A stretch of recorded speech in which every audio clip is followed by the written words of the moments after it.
Dito po to tatawid yung ano dito. Ayan o. Sa kabila. Ayan, lumalabas pasok yung mga sasakyan. Dito siya tatawid yung gagawing extra dose bridge. Ayan.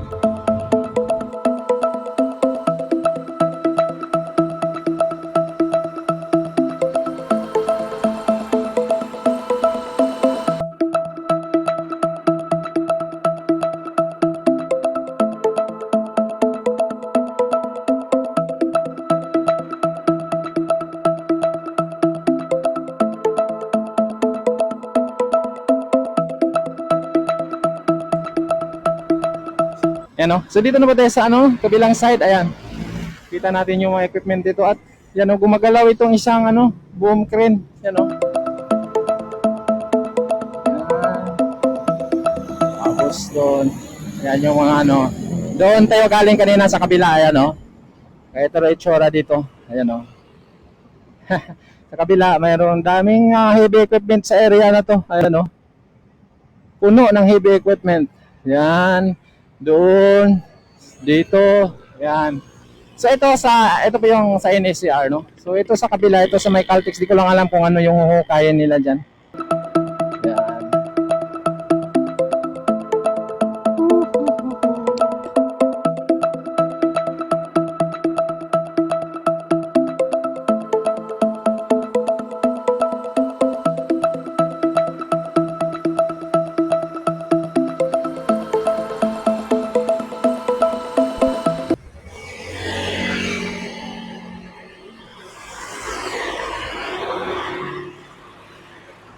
Yun, oh yun.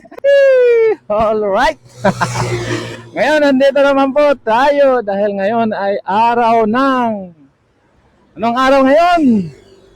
Araw ng mga marites. Kaya dito naman tayo sa parati natin dinadaan. Ano?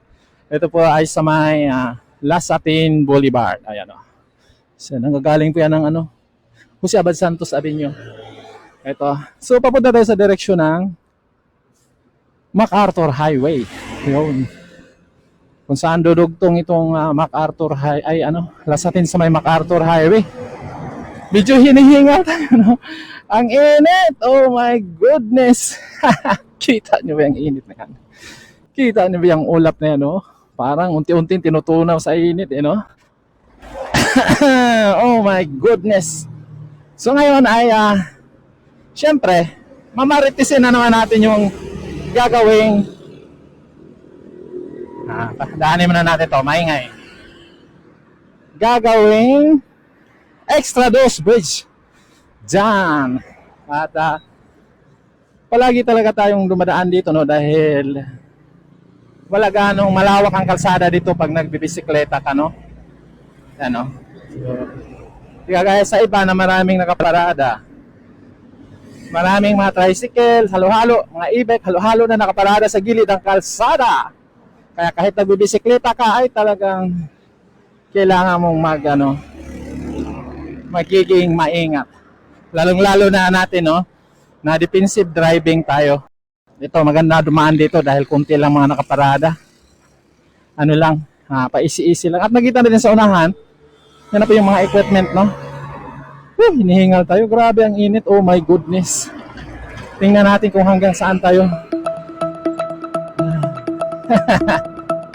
Oh my goodness. So titignan natin yung development dyan sa ongoing kasi may drilling na sila dyan, no?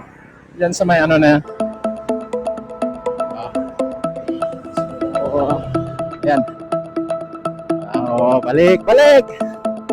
Grabe, amoy inihaw, amoy inihaw pag dumadaan ka dito. Tapos doon sa unahan may nagtitinda ng durian. Amoy durian. Oh my goodness. Yan, oh. So ilang metro na lang tayo at marating na natin yung ongoing construction ng gagawing extra dose bridge dyan. Yan, oh, maninag na natin yung mga heavy equipment dyan. Oh my goodness, nakakahingal.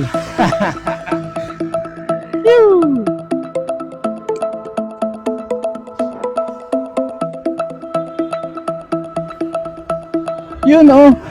Andito na tayo, nakarating na tayo dito. Kung saan tayo palaging pumapwesto, no? At ito, so ito yun na. At dito, nakita natin dito, ayan, no? Mayroon na heavy equipment na nakapwesto dito, ayan, no? So, mayroon na silang drilling rig at isang crawler crane.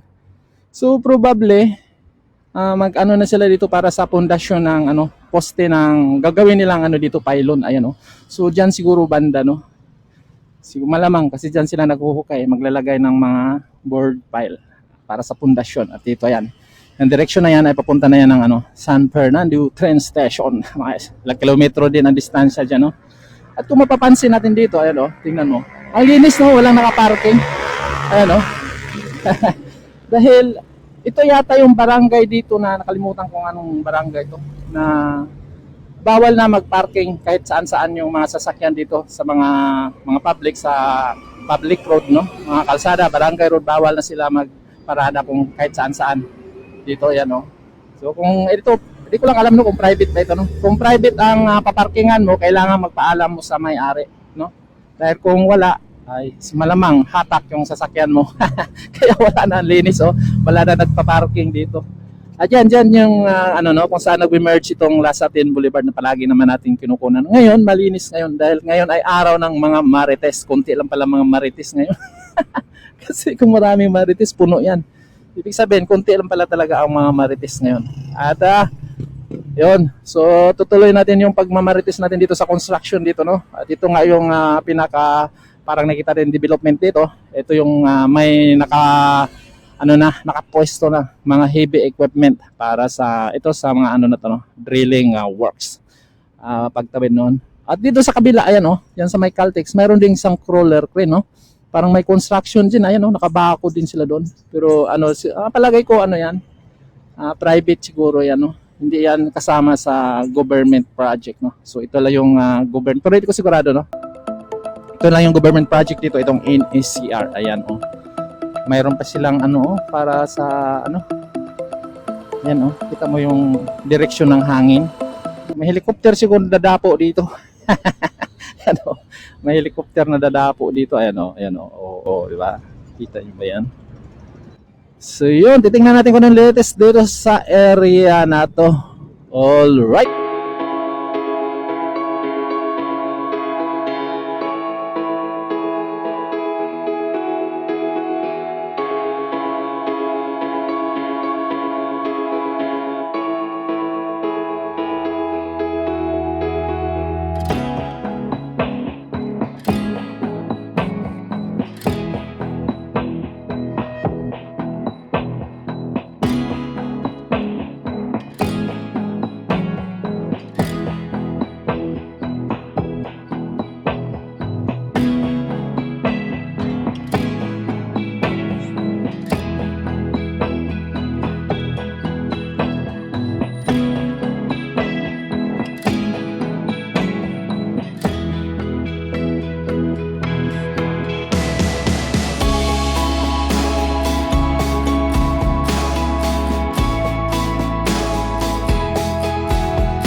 feels over like, oh God, here goes. I lost all feeling from my head to my toes. You said some shit that I can't let go, so just stay tuned for the rest of the show.